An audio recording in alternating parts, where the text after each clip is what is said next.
Salut, j'espère que vous allez bien. Aujourd'hui encore, je vais parler d'un autre personnage du Jujutsu no Kaisen. Je vais parler de Ryomen Sukuna, le roi des flots. Un flot est un démon, si on peut le dire comme ça, qui apparaît par accumulation d'énergie négative. Elle se nourrit des énergies négatives et sont responsables de la disparition de plusieurs humains.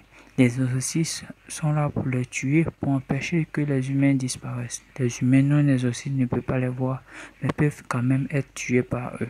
Oui, dans mes précédentes vidéos, j'avais dit malédiction, mon animé, j'ai opté pour Fléau, donc je vais continuer avec Fléau. Sukuna, revenons à Sukuna, qui est le roi de toutes ces créatures. Il est le roi des flots.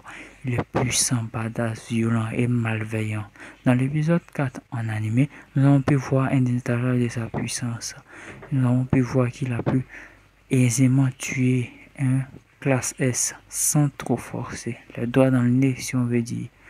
Et aussi, dans l'épisode qui va suivre, dans l'épisode 5, nous allons voir un étalage de sa rage et de sa puissance et de sa malveillance. Il est vraiment puissant et il a utilisé des sorts. Il a utilisé l'extension des territoires, qui est une technique phare de ce manga. Elle est unique à chaque personne ou chaque fléau. L'extension du territoire est la matérialisation de son territoire inné. Son territoire inné, c'est son monde intérieur. Tu es maître de ton monde intérieur, tu es Dieu de ton monde intérieur, tu peux y faire tout ce que tu veux.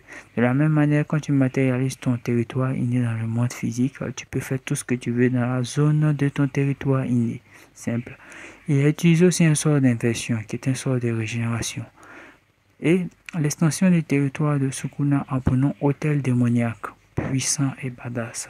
Nous avons pu voir qu'il a utilisé l'une de ces deux techniques phares basiques, car il utilise d'autres techniques, mais je vais me limiter à expliquer ces deux.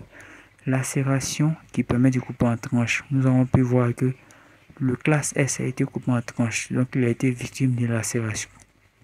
Dans l'extension du territoire de Sukuna qui a duré que une seconde. Une seule seconde. Regardez là.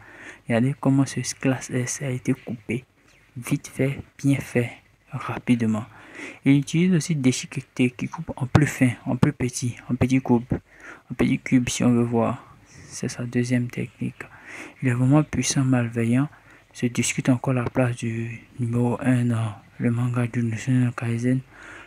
On espère un combat entre lui et Koujo Satoru pour voir qui est le plus puissant. Merci d'avoir regardé cette vidéo. Merci de vous abonner. Merci de liker.